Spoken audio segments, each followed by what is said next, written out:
Olá, começa mais uma edição do Em Pauta, produzido em parceria pela TV Unesp, TV Câmara de Botucatu e TV e Rádio Câmara de Bauru. Um programa que discute temas de relevância para a população com enfoque regional. Nessa edição vamos falar sobre a linguagem, seu papel e sua evolução, sua relação com a educação e com a comunicação. E vamos conversar com dois especialistas no assunto.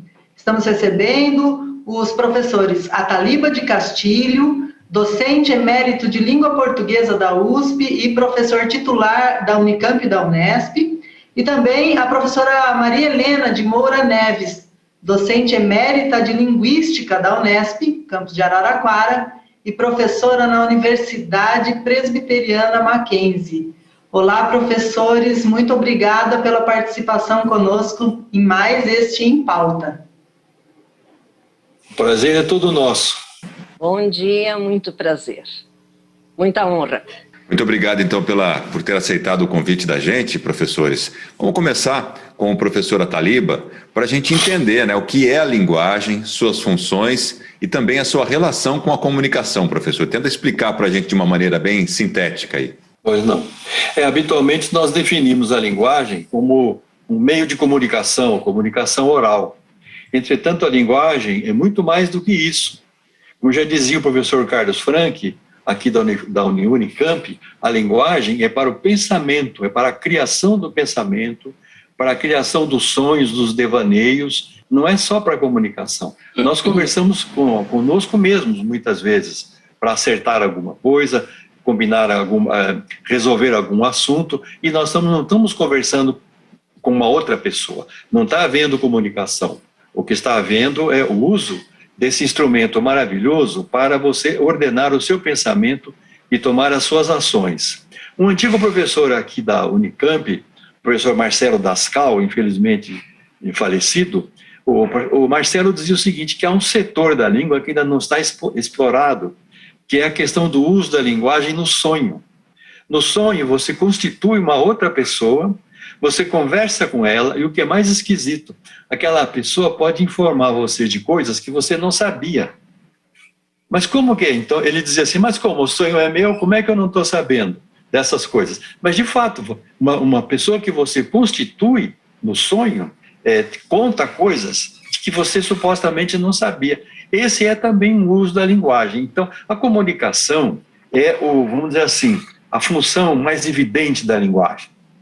Transferir conteúdos de uma mente para outra. Sem dúvida, esse é o mais comum, mas não é o único. A língua é muito mais misteriosa, muito mais complexa do que isso. E um bom estudo deve levar em conta também, da língua deve levar em conta também essas funções.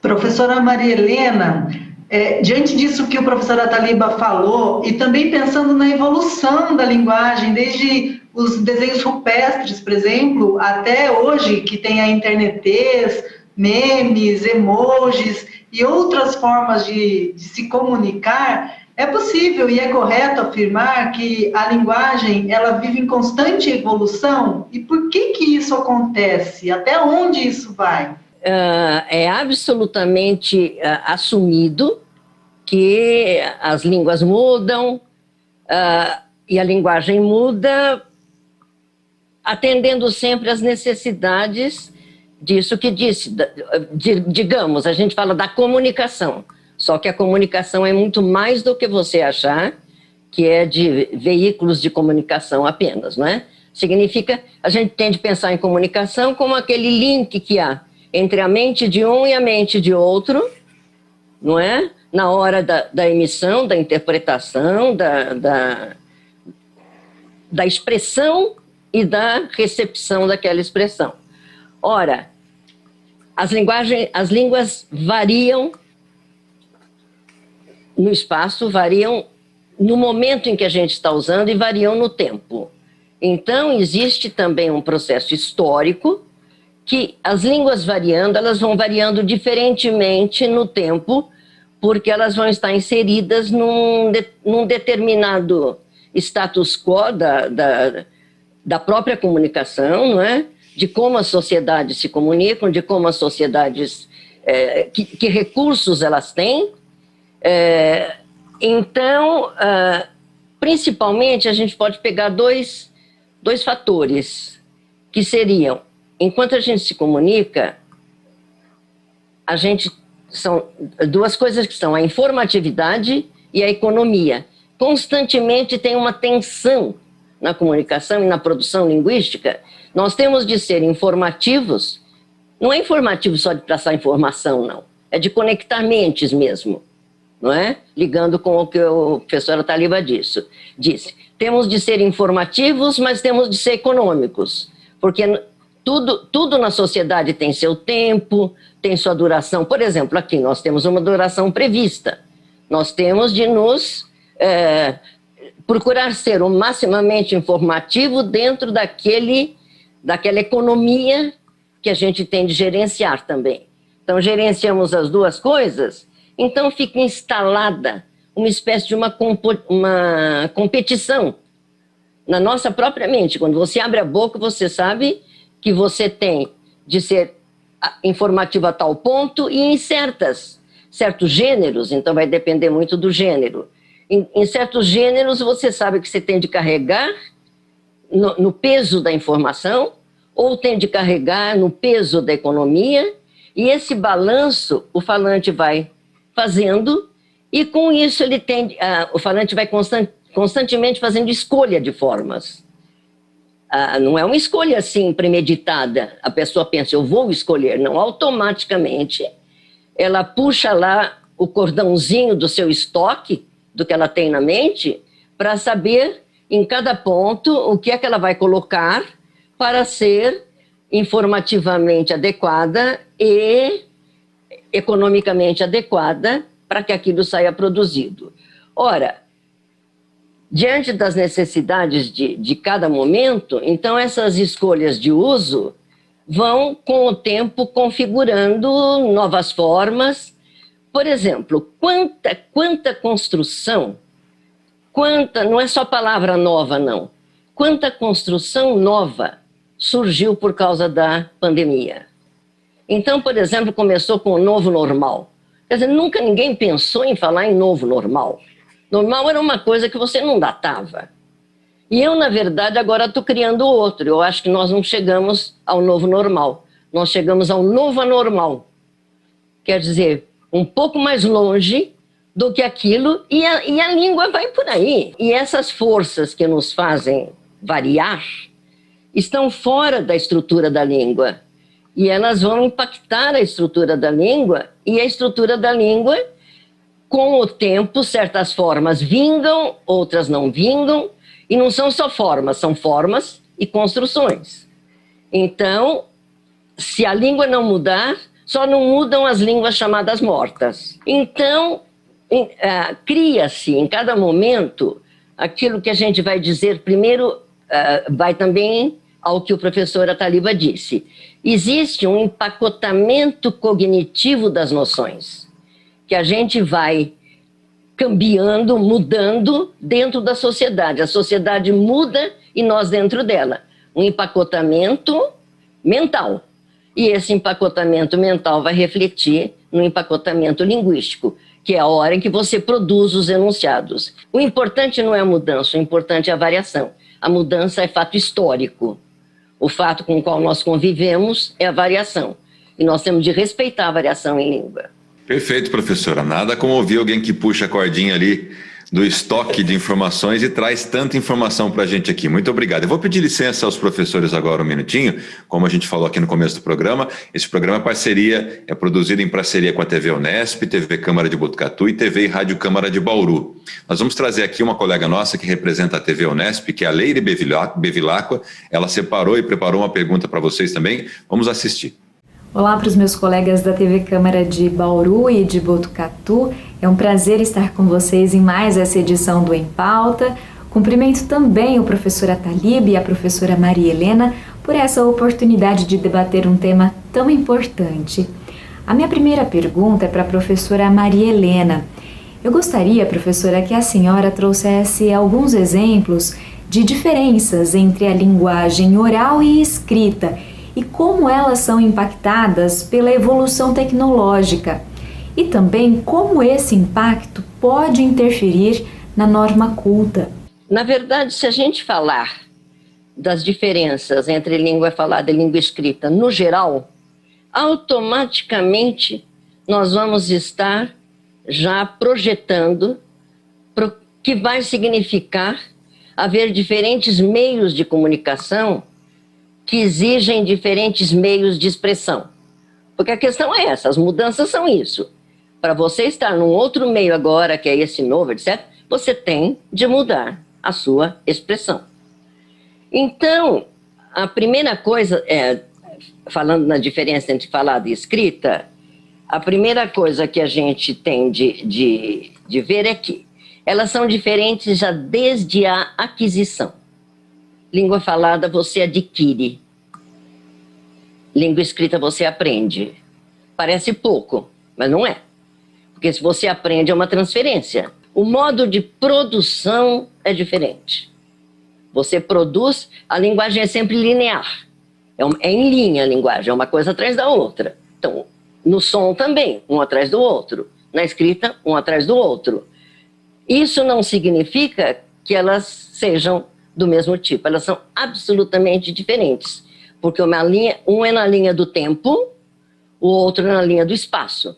A linha do espaço é algo que está ali concretizado, imóvel, como um papel na sua frente ou um teclado. E a linha do tempo é aquilo que flui e de que você perde o controle a qualquer momento, não é? É diferente na transmissão e na recepção.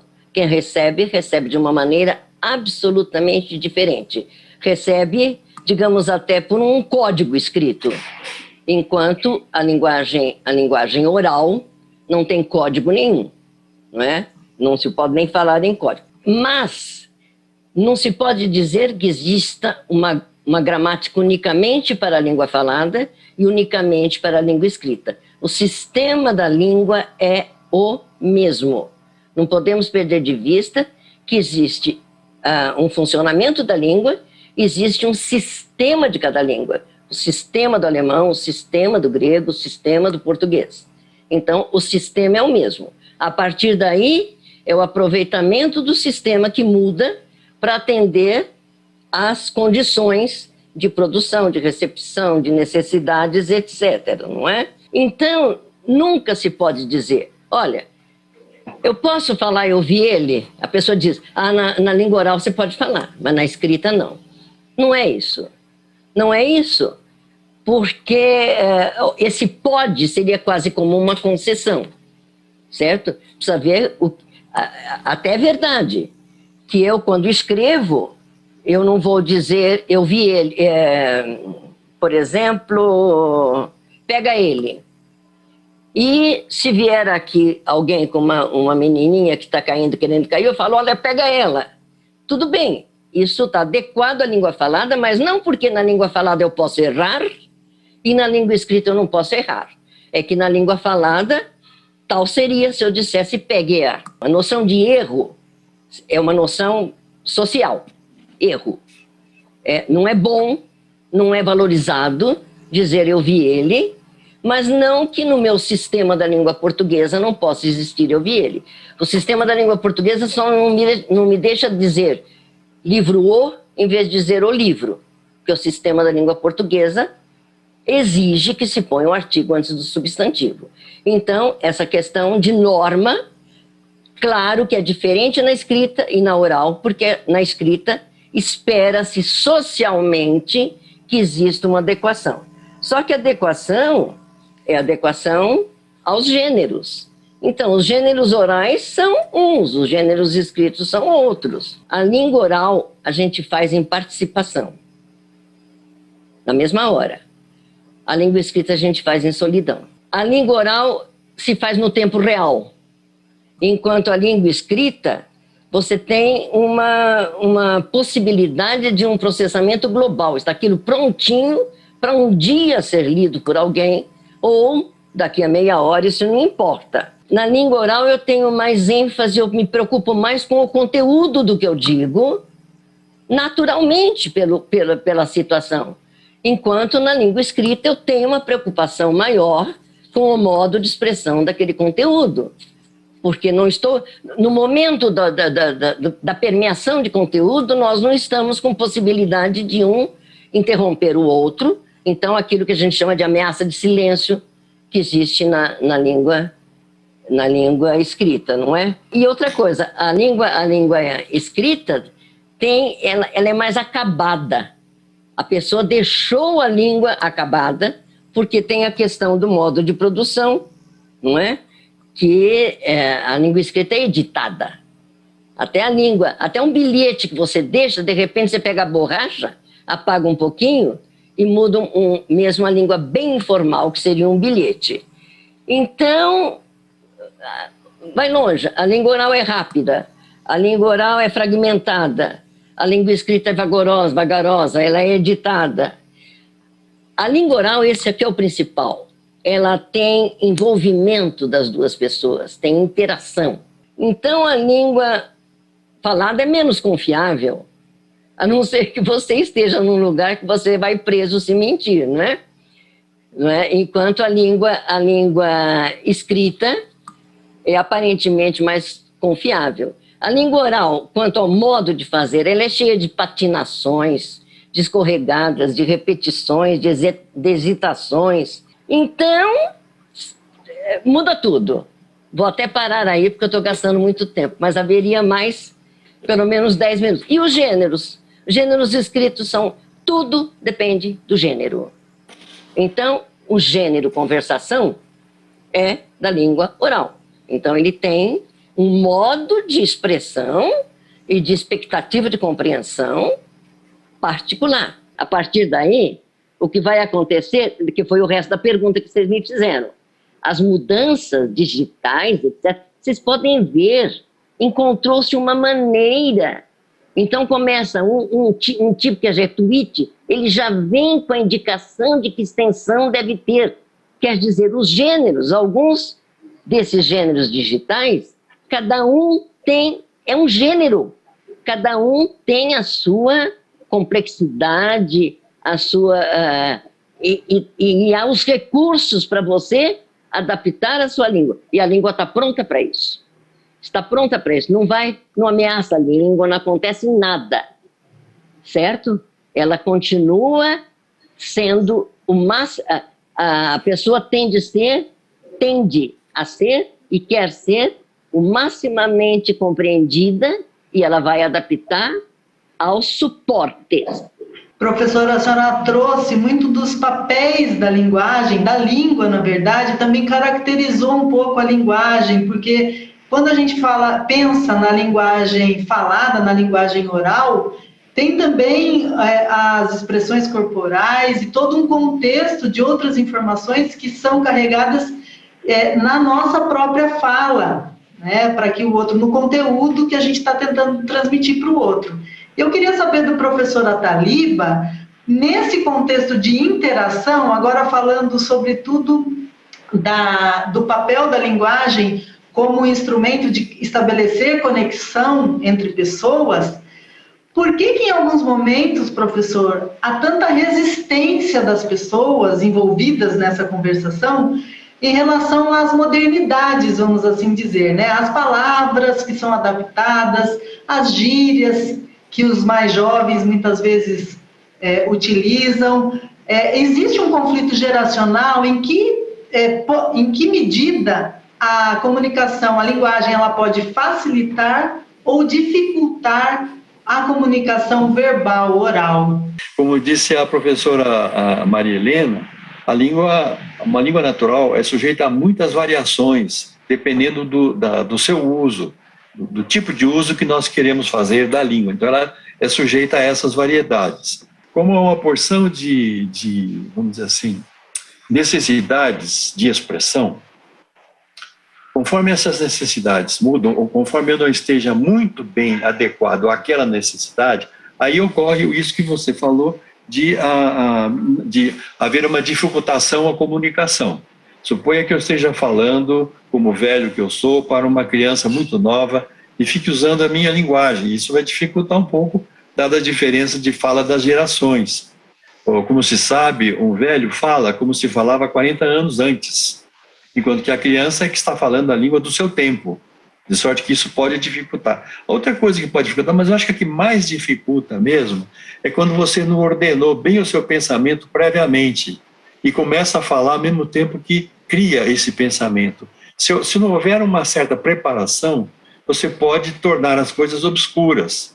Então, se você se prepara um pouco antes, e o que vai falar, por assim dizer, faz um ensaio consigo mesmo, então a fala, imagino que fique menos dificultosa para a sua compreensão.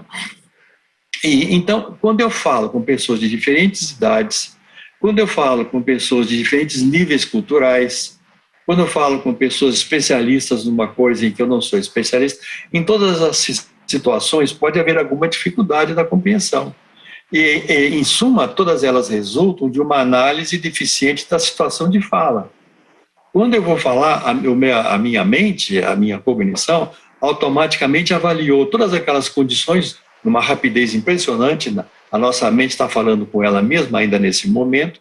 E então eu fiz uma análise da situação e aí então eu vou graduar a minha linguagem, vou selecionar a variação que é mais adequada àquela situação. Se eu tenho sucesso nesse trabalho prévio, eu vou ser compreendido. Se eu não tenho, eu não vou ser compreendido. Sorte que há uma série de variáveis aí que podem dificultar ou facilitar a compreensão. Sem esquecer que, como eu falei anteriormente, a linguagem não é só para a comunicação, a linguagem é para a criação do pensamento. Por isso que isso vem antes da própria expressão. Se eu não conseguir criar um pensamento claro, eu não vou conseguir ser claro, né? A linguagem é, sobretudo, a articulação do pensamento, ou seja, é a conversa de você com você mesmo. E só depois que você tem tudo isso mais ou menos, isso é de uma rapidez infernal, né?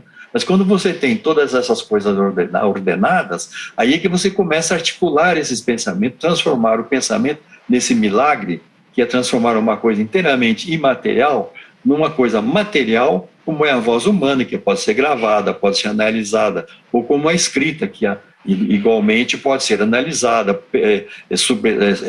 sobrevive no tempo.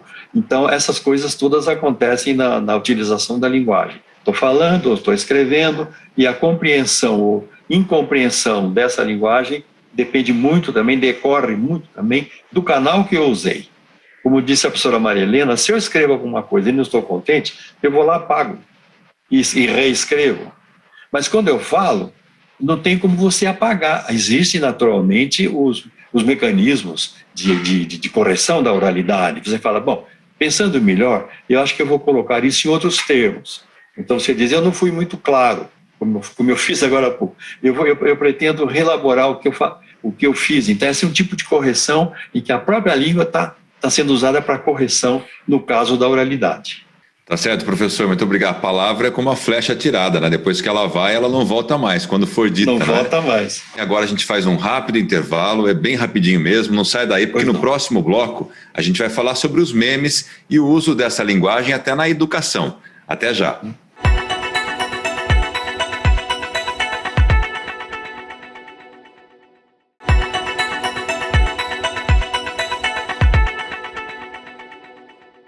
Voltamos e o tema de hoje do Em Pauta é a linguagem, seus papéis na comunicação e também na educação. Conosco o professor Ataliba de Castilho, que é docente emérito de língua portuguesa da USP e professor titular da Unesp e Unicamp, e também a professora Maria Helena de Moura Neves, que é docente emérita de linguística da Unesp, campus de Araraquara, e professora na Universidade Presbiteriana Mackenzie. Vamos agora com uma nova participação da nossa colega Leire Bevilacqua, da TV Unesp, que traz uma questão mais relacionada à educação. Vamos assistir. A minha pergunta agora é para o professor Ataliba.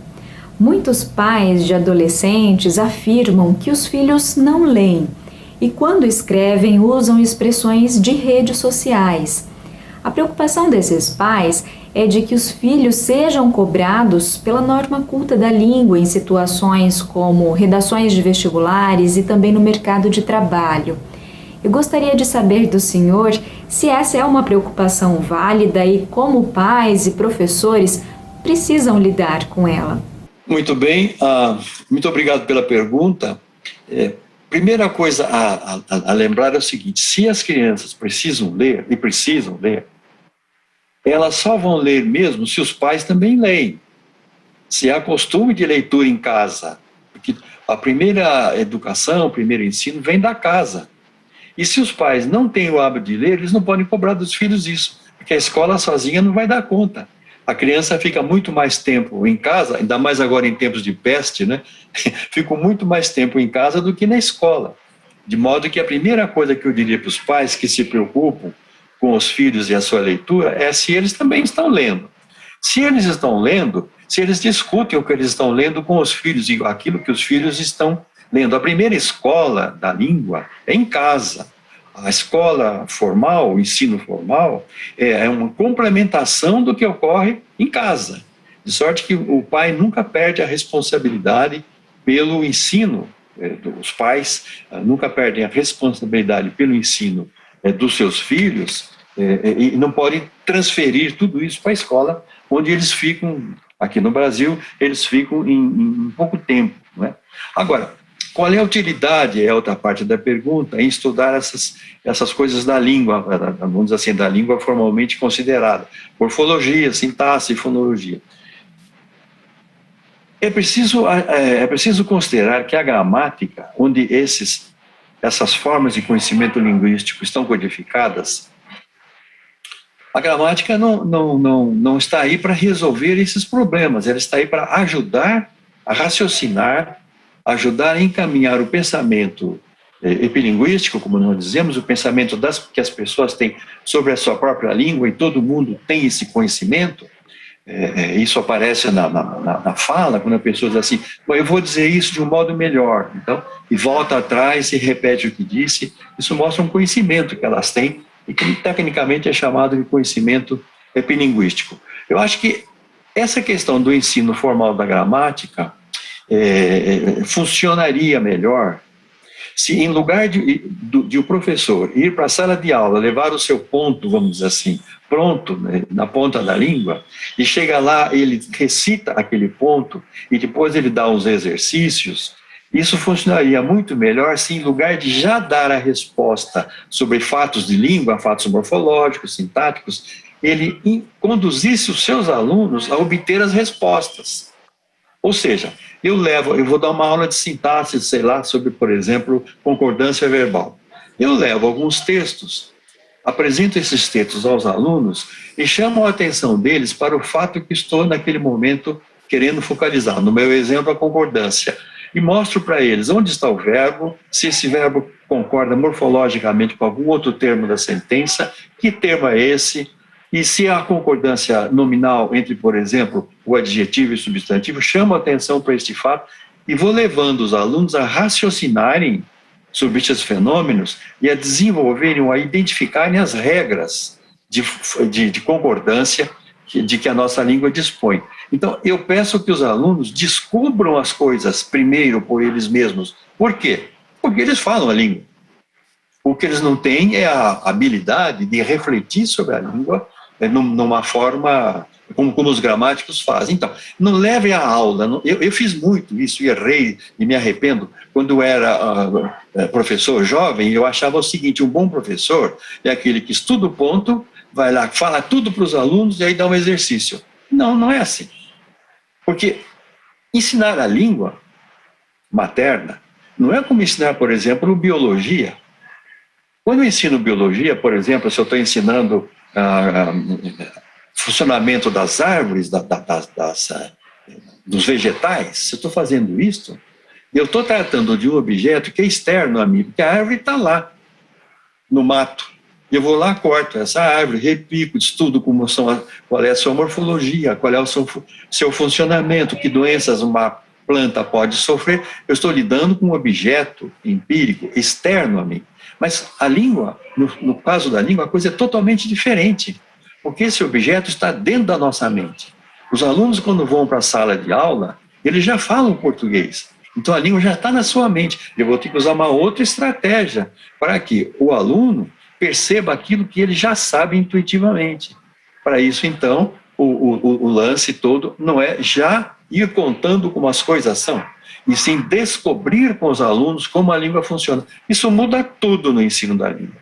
Porque não se trata mais de ensino da língua, a não ser que fosse língua estrangeira, mas se está estudando o português, a língua que ele já fala e que escreve, eu vou refletir por que as coisas são como são, quando eu falo ou quando eu escrevo. Isso muda tudo. O professor fica um aluno junto com os alunos. Um aluno mais treinado, um aluno mais capacitado, obviamente, mas ele vai descobrir os fatos com os alunos.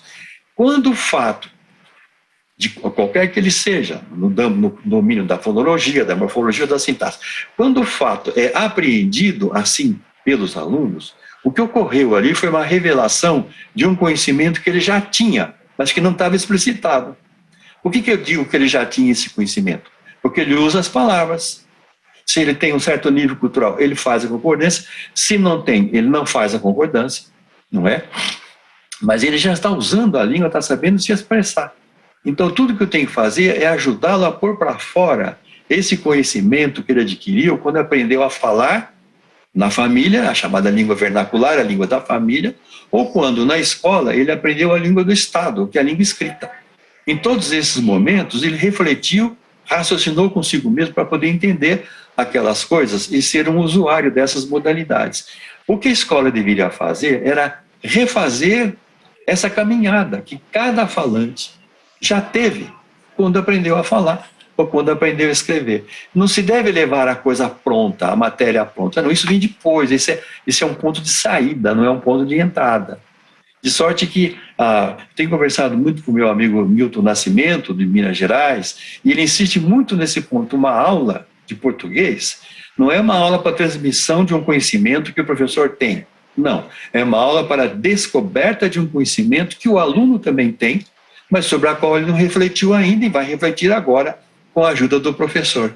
A professora Taliba comentou, né, dessa importância dos pais também serem educadores e participarem desse processo de aprendizagem dos filhos. Então, professora Maria Helena, eu queria que a senhora dissesse um pouquinho, pais, filhos, escola, quem que tem que mudar, o que tem que ser mudado para que a linguagem realmente passe a ter sentido para esses envolvidos e mesmo o estudo da linguagem, das línguas, seja melhor compreendido pelos estudantes ou pelos jovens nas famílias, porque muitos relatam, em contrapartida ao que a Leire pontuou, né, da reclamação dos pais, muitos jovens relatam isso que o professor Taliba trouxe, né? Por que eu tenho que estudar morfologia? Nossa, por que eu tenho que saber o que é um artigo, um adjetivo, uma oração coordenada?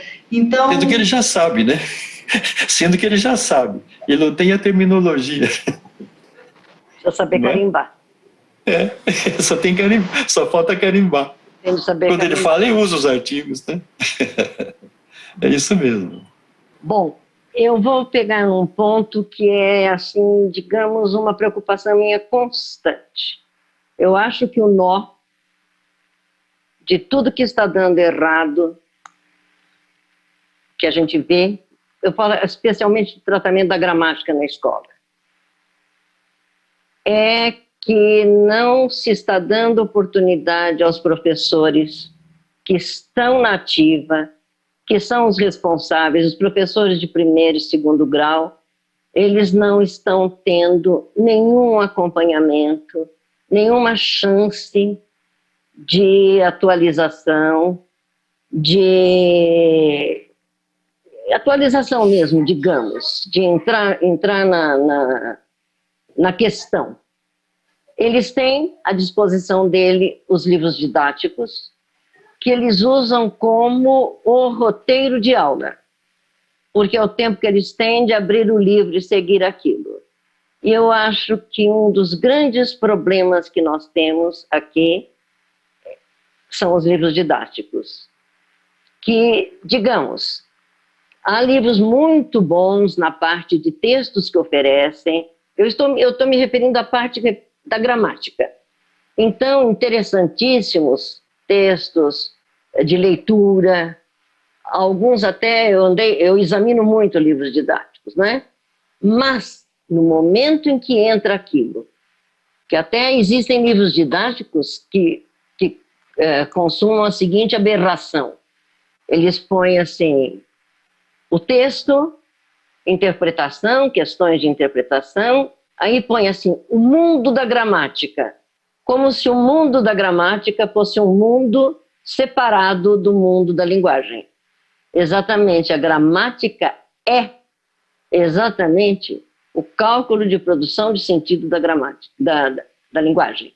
A gramática é aquilo que mostra como se constrói significado com as sequências linguísticas de cada língua.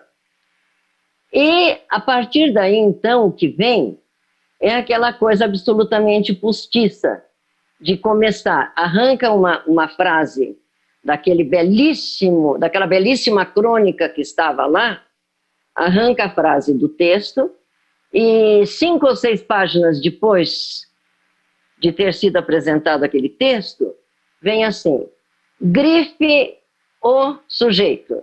Aí vem uma frase, outra frase, outra frase, outra frase. O aluninho vai lá e fala, o menino viu não sei o quê. Quem viu o menino, grifa. Quem fez, grifa. Quer dizer, isso não é gramática. Gramática é como a linguagem se faz. Eu só vejo se eu pegar a linguagem para ver como a linguagem se faz. Isso é gramática. Gramática não é carimbo.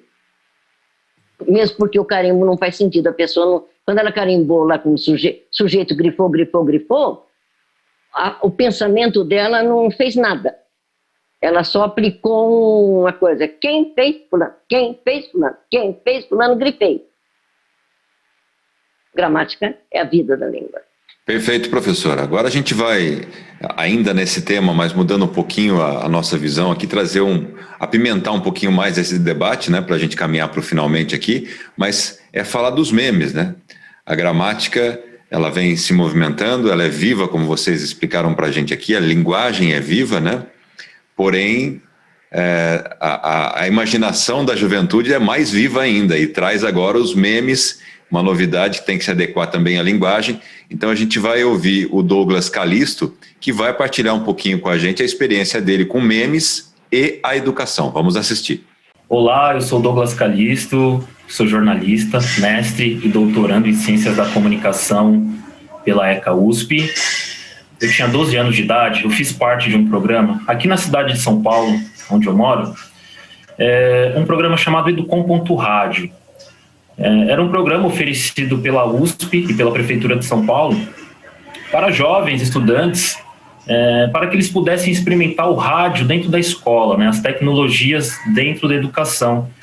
E esse projeto foi muito importante na minha vida, porque eu considero a mídia e a educação duas áreas estratégicas quando a gente pensa no mundo contemporâneo. E na ocasião do meu mestrado, eu percebi que os memes na internet, uma dessas linguagens que fazem parte da nossa vida, elas ocupavam um lugar central no cotidiano dos jovens. Ou seja, os estudantes utilizavam os memes para conversar, para paquerar, para provocar, né, para fazer uma referência ao cotidiano.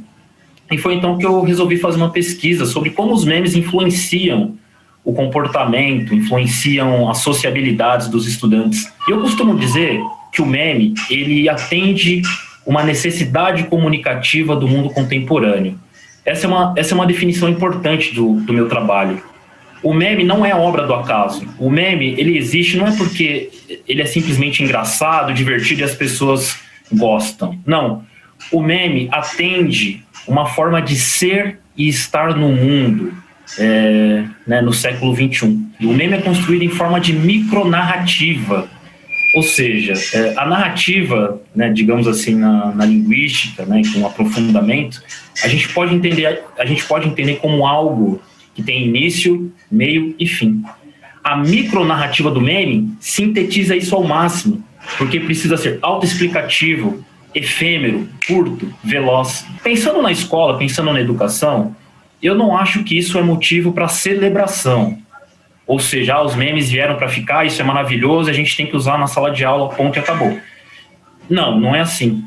Eu imagino que o meme pode ser uma grande oportunidade para a gente se conectar com os estudantes, criar pontos de diálogo, pontos de conexão, para que a gente possa gerar engajamento com os estudantes, trazer os estudantes para próximo, né, do universo da educação.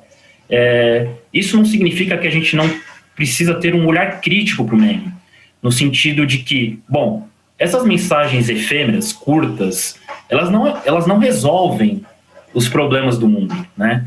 O meme é divertido, é engraçado, claro que é, só que a gente precisa olhar entre as linhas, né, entre linhas. A gente precisa compreender que o meme também carrega preconceitos, violência, um universo simbólico que muitas vezes prejudica as relações sociais, e é nosso dever, enquanto professores, professoras, educadores e educadoras, gerar esse despertar crítico dos estudantes, para saber que é divertido, é engraçado, mas o nosso olhar precisa estar sempre atento para aquilo que está por trás de um meme. A gente agradece essa rica participação do Douglas, e em tão pouco tempo ele falou muitas coisas que a gente poderia explorar.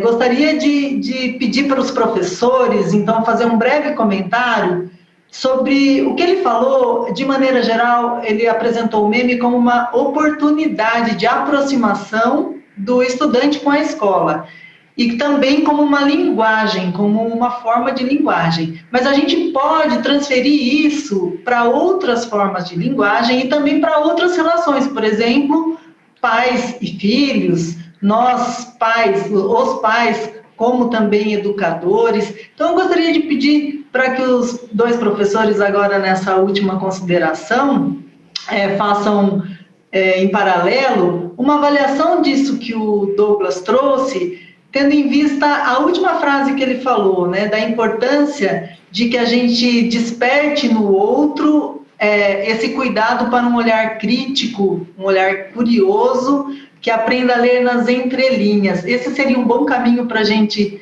se entender e se adequar às mudanças ou às variações da linguagem nesse mundo cada vez mais acelerado em que a gente vive? Primeiro, as senhoras. Agora? Então, interessante isso que nós vamos para a sociedade, né? Então, estamos num ponto histórico das sociedades em que esse gênero surgiu. Surgiu cumprindo, não digo necessidades, mas oportunidades de funções socioculturais, comunicativas, etc. Ele entra com todo aquele seu arcabouço do que ele representa como expressão e como tipo de inserção que ele tem na sociedade.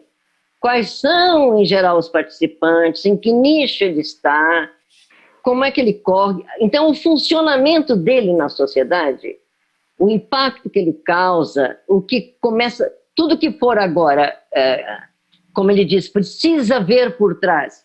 Tudo isso faz parte, quer dizer, ele está lá, quem está usando, quais são, então, essa visão do que pode haver de bom, pode haver de mal, do que tem de ser observado, do que tem de ser valorizado ou não.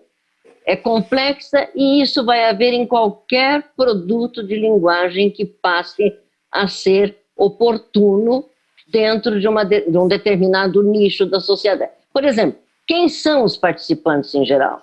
De que nível? De que alunos? Para quê?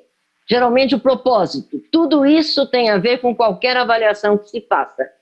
Então, tudo que ele disse precisa ver por trás, tudo que ele disse vale para qualquer modalidade de gênero e, mais ainda, quando implicar crianças que não têm por si alguma diretriz já formada, ética, de comportamento, etc. Então, o que ele disse vale para qualquer gênero que se torne impactante. É uma multiplicação enorme, por enquanto, porque o suporte digital deu oportunidade dessa multiplicação. ele é favorável a muitas das coisas. E a partir daí ocorrem muitas situações até de perigo de alguma coisa acontecer numa direção que a sociedade não espera que aconteça. Então, isso vale para qualquer, mas o meme é algo que, como tem uma disseminação muito grande, merece uma atenção especial mesmo, muito oportuno. Bom, eu acho o seguinte, eu gostaria de encarar esse assunto de um ponto de vista prático. Como o meme não é a linguagem articulada, é um outro tipo de linguagem, a linguagem pictórica, e nós sabemos que na origem das formas escritas, durante muito tempo, o que se representavam as ideias, eram memes daquele tempo.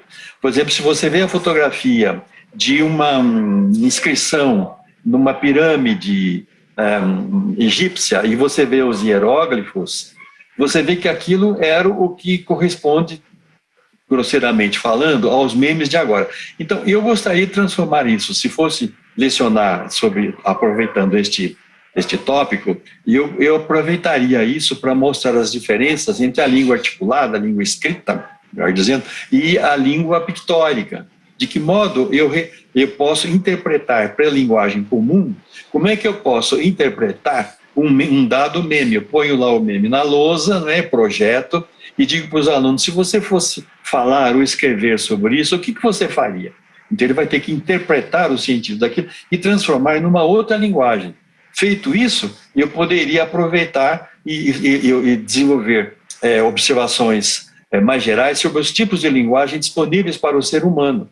Essa linguagem dos desenhos, e o meme está nessa linha aí, não é a linha mais, vamos dizer assim, o ponto de chegada, o ponto atual, o ponto moderno, mas alguma coisa que já aconteceu em outras ocasiões. Olha essas inscrições que é lá no Piauí, inscrições rupestres, o indivíduo caçando e tudo. Eu colocaria tudo isso numa perspectiva didática que, de novo, fizesse o aluno refletir. Só que eu não vou logo contar o que eu acho.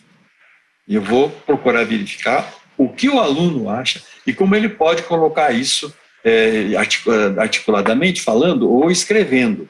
Então, acho interessante uma comparação, então, entre esses dois tipos de linguagem, e a proposta, portanto, trazida aqui pelo nosso colega, é muito interessante nessa linha de transformar as salas de aula em lugares de reflexão e não de transmissão de conteúdos já devidamente empacotados. Tá certo, professor, professora. Agradecer aqui seria pouco pela participação dessas duas feras, usando aqui um termo mais moderno aqui dentro da nossa linguagem, dessas duas feras da língua portuguesa, da comunicação, da linguagem do Brasil, com a gente aqui no programa Em Pauta. Mas nós chegamos ao final do programa, então quero realmente agradecer a participação do professor Ataliba de Castilho, docente emérito de língua portuguesa da USP e também professor titular da Unesp e Unicamp.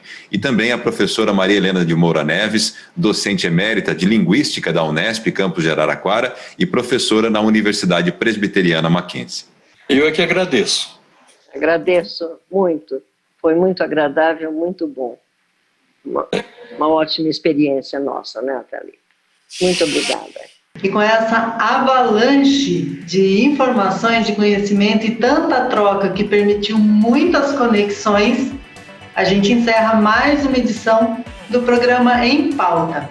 Você pode rever o conteúdo dessa edição e também outras programações das 3 emissoras no YouTube de cada uma delas, TV Câmara Botucatu, TV Câmara Bauru e TV Unesp.